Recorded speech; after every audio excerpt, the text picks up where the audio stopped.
Tras los pasos de Montfort. Versión virtual. Formación Internacional Montfortiana. Fin. Lunes 15 de agosto a jueves 8 de septiembre de 2022. Con mucho gusto, presentamos esta versión virtual tras los pasos de Montfort. Es difícil recorrer cada lugar de misión, cada huella, pero se logra una aproximación a su itinerario. Esperamos con el tiempo que se vaya alimentando de nuevas experiencias y recorridos. El propósito de este viaje virtual es, por un lado, abrir la posibilidad de aproximar a muchas personas seguidoras de la espiritualidad montfortiana a la vida del santo. Y por otro, provocar el deseo de ir a recorrer y complementar lo aquí presentado con nuevos detalles y miradas. Bienvenidos, bienvenidas a este viaje tras la vida de un santo para los últimos tiempos. Muchos conocemos a los padres montfortianos y algunos tal vez las obras escritas por Montfort. En esta experiencia pretendemos un acercamiento a la vida y obra del misionero tras sus pasos en su propia tierra y tener una idea de lo que está aconteciendo por estos días en esos lugares tan queridos por todos los montfortianos del mundo. Tras los pasos de Montfort, versión virtual, capítulo 2, Rennes. En la entrega anterior visitamos la casa natal y los lugares más cercanos a Montfort, pueblo de origen de nuestro querido fundador San Luis María, pasando por Ifandic, el pueblo donde la familia tenía la pequeña propiedad Le Bois-Marquet, donde sus hermanos y hermanas fueron bautizados y él mismo hizo su primera comunión. Allí donde después de un año pasó su infancia con la madre Andrea como niñera, antes de ir al colegio jesuita de Rennes, donde sus padres vinieron a vivir. Pasó allí de 1685 a 1692. Estudió en el colegio jesuita de Rennes de los 12 a los 20 años, específicamente en el colegio de Santo Tomás Becket. Estableció relaciones amistosas con Jean-Baptiste Blanc, su futuro biógrafo, y Claude-François Pollard de Place, el futuro fundador de la Congregación del Espíritu Santo. El tiempo del escolar 1685-1692. Rennes es la capital intelectual de Bretaña. En el siglo XVIII tenía una próspera institución educativa, el Colegio Tomás Becket, dirigido por los padres jesuitas, alberga a estudiantes pertenecientes a todas las clases sociales de Alta y Baja Bretaña, porque la educación es absolutamente gratuita. En 1685, Luis María, que acaba de cumplir 12 años, dejó a su familia y se fue a Rennes para asistir al colegio Tomás Becket.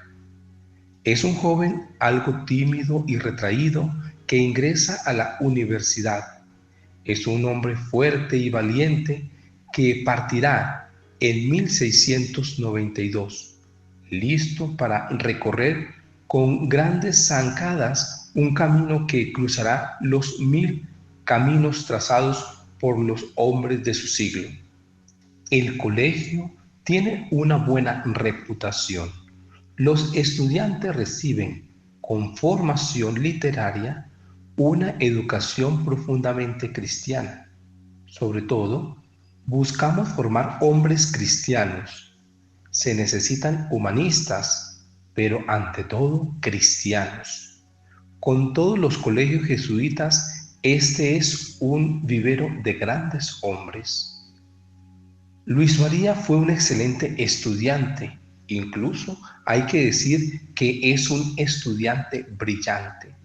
Desde el 6º grado se clasifica como el primero de sus compañeros de clase. Además, rápidamente revela un talento como artista y a pesar del trabajo extra, todavía encuentra momentos de ocio donde practica la pintura para la que tiene un gusto y talento particular.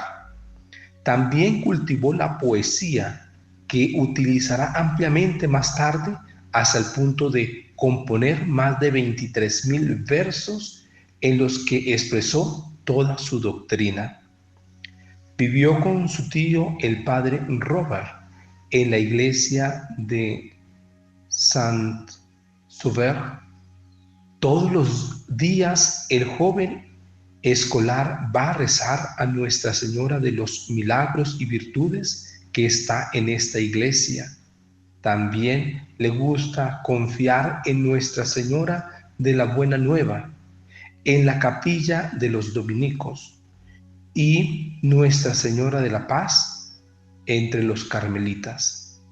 En la capilla del colegio contempla las diversas representaciones de Jesús y María y se deja nutrir por su mensaje. Pasan 2 años. Los niños Griñón crecieron, por lo que toda la familia se mudó a Reims y Luis María regresó a la vida familiar. En el colegio de Reims, el joven adolescente descubrió los dos extremos de la sociedad francesa del siglo XVII, la santidad y el libertinaje. Sus maestros son modelos de virtud. El padre Gilbert es el que ejerce la mayor influencia sobre nuestro escolar. El padre Descartes es su director espiritual. Luis rechaza la sabiduría de los filósofos y las mentes fuertes.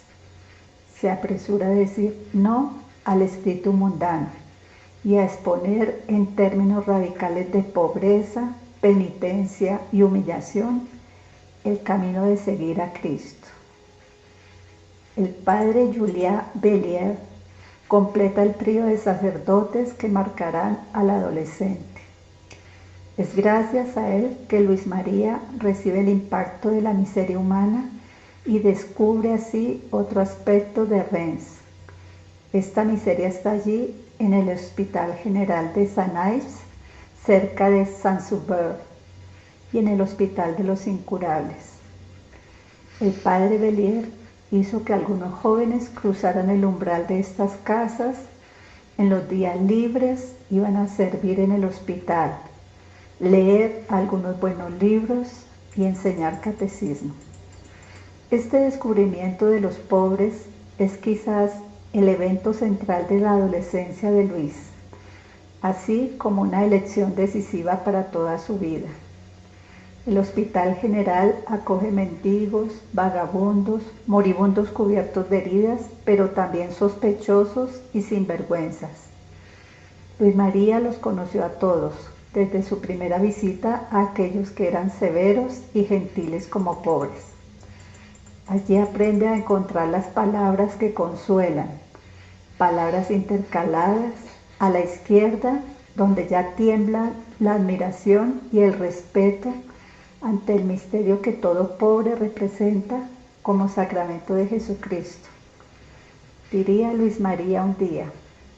Además, el señor Bellier colgaba en sus ojos un ideal que todavía tiene la fuerza de un modelo. Estas son las misiones itinerantes que hace de vez en cuando con el señor Leduguer.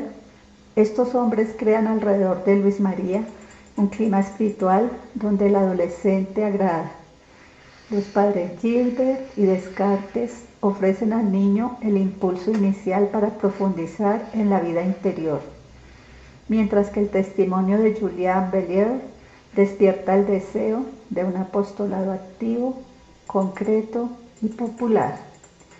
Como el mayor de una familia numerosa, Luis María se convirtió gradualmente en el líder de sus hermanos menores, a quienes ayudó con delicada atención, aceptando esta responsabilidad temprana. En realidad, todos los Griñón parecen un poco fuera de lugar después del trasplante en la ciudad. Se mudan de una casa a otra, los niños se enferman y el duelo se multiplica en la familia.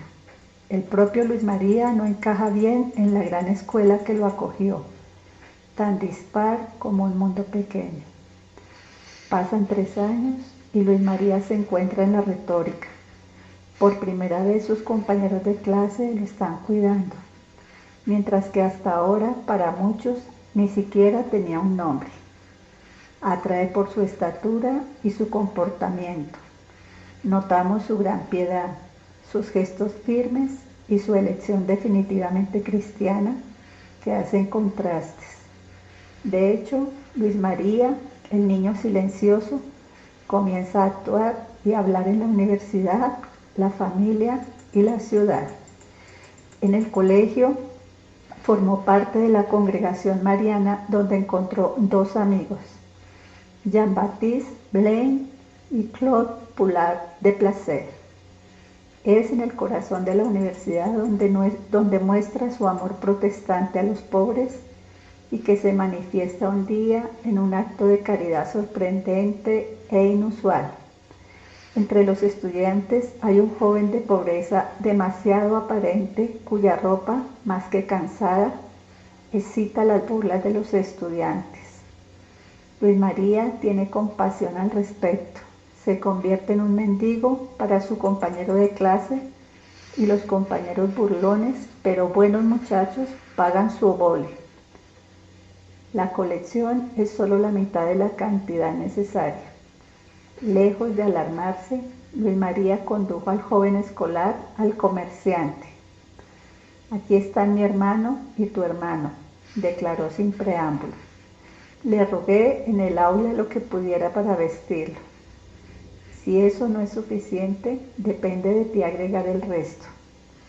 ¿Cómo podemos resistir ese lenguaje cuando tenemos fe o simplemente el corazón de un hombre? Por lo tanto, la caridad produce caridad y el comerciante cumple. El pobre escolar se viste con ropas nuevas para gran asombro de todos. Este acto de caridad es el primero conocido de otros 1000 que estallarán en el futuro.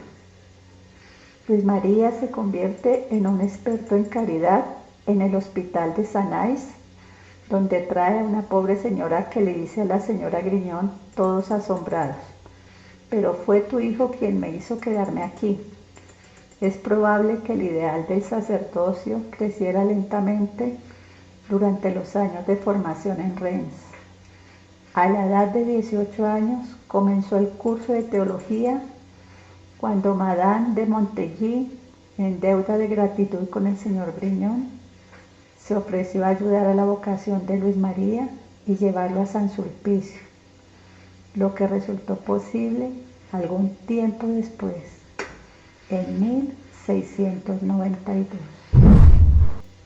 El puente cesó. Una elección decisiva. Es la partida, es la hora de la fe desnuda. Él, solo Dios, la confianza en la llamada de un absoluto. El puente cesó, se encuentra a 4 o 5 kilómetros más allá de Rennes, en dirección hacia París. Cruzar un puente no parece mucho, pero en la vida de Luis María, el puente cesó adquirió un significado especial. Su tío, el padre Alain Robert, su hermano Joseph y quizás también Jean-Baptiste Vallier lo acompañaron hasta el puente cesó. Su padre le ofrece un caballo para hacer la mitad del camino porque quedaban casi 350 kilómetros para llegar a París, pero él se negó.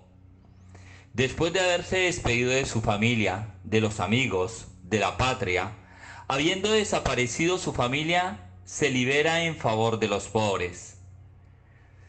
De 10 escudos que le había dado su padre y cambia su nuevo hábito, que le hizo su madre, por el de un indigente. Luego se arrodilla y jura nunca poseer nada propio, y como San Francisco de Asís, ahora puede decir en voz alta: Padre nuestro, que estás en los cielos.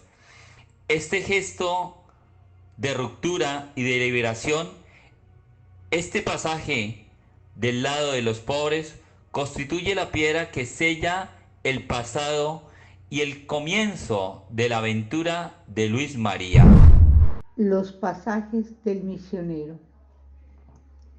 El sacerdote Luis María Griñón regresó a Rennes en octubre de 1706, después de una peregrinación al Monte San Miguel. Este pasaje está marcado por una comida que acepta tomar en la casa de sus padres después de las súplicas de su tío el padre Roche. A su llegada se arrodilla, recita una oración y hace parte de los pobres. Toma un hermoso plato blanco y lo adorna con todo lo mejor en la mesa para enviar a los pobres de la parroquia. El sermón entre las monjas del Calvario también marca a las que vinieron en gran número como curiosas. Comienza: puedes pensar que escuchas a un gran predicador, un hombre extraordinario. No predicaré, solo haré mi oración como podría hacerlo si estuviera solo en mi habitación. La gente está asombrada, pero el santo dice cosas tan conmovedoras sobre el sufrimiento que se sienten ardientes con el amor de Jesús crucificado. Luego recita el rosario. En la puerta hizo la búsqueda de la restauración de la iglesia de San Salvador. Durante este mismo pasaje, también fue invitado a predicar en el seminario mayor de Rennes, confiado en ese momento a los hijos de San Juan Eudes. El superior padre Esot quería mantenerlo, pero el padre de Montfort solo estaba de paso. En 1714, el padre de Montfort nuevamente quiso detenerse en Rennes, en su camino a Rouen, pero el obispo Turpin le negó las facultades. Hizo un retiro con los jesuitas de esa ciudad, contempló a Jesús crucificado y escribió la carta a los amigos de la cruz. Visitó al marqués de Magnan, con quien estaba el subdelegado del intendente de Bretaña, el señor Dublin. Este último, que lo tomó por débil mental, pronto se dio cuenta de que la devoción del padre Montfort a María estaba arraigada en las profundidades de las verdades religiosas que el santo expuso con convicción. Al descubrir aspectos insospechados de la vida cristiana, el señor Dublin prometió rezar el rosario todos los días y pidió al misionero que lo guiara por el camino a la perfección. A finales de 1714, todavía en Rennes, el padre Montfort fue a ver al señor Dublin, que había decidido una vida perfecta y se quejaba de los trastornos que se cometían cerca de su casa. Sin encontrar una manera de remediarlos, el apóstol de María inventa un plan de victoria. Coloquemos, dijo, sobre tu puerta, en un hermoso nicho, una estatua de la Virgen María. Confío en que los escándalos cesen pronto. Terminada la obra, el santo comienza el rosario en público, seguido por la gente piadosa del barrio. El padre de Montfort les hizo prometer que volvería todas las noches y encargó al señor Dublin que presidiera la oración, lo que hizo a partir de ese día, no sin sonrojarse ni temblar, pero la voluntad no cedió. Como verdadero discípulo del padre de Montfort, mató el respeto humano. En 1724, Sor María Luisa de Jesús, la primera hija viva de la sabiduría y la espiritualidad del padre de Montfort, viene con otras 3 hermanas para anunciar el Evangelio de Jesucristo a las niñas pobres de Faubourg-le-Vaux en Rennes. Aquí también se cumple una palabra profética del padre Montfort pronunciada en La Rochelle: no te metas en problema, hija mía. Si el establecimiento aquí deja de subsistir, Hay una casa en red donde irás. La escuela se abre, luego pronto se establece un orfanato y una sola capital de esperanza en Providencia. Esta confianza no se verá defraudada. Esta primera fundación, después de la instalación de la casa madre en San Lorenzo, en Wayne, sufrirá algunos cambios, pero las hermanas de la sabiduría continúan el trabajo de su fundadora, que ahora es venerada cerca de sus Madonas favoritas, Nuestra Señora de los Milagros y Virtudes y Nuestra Señora de las Buenas Nuevas.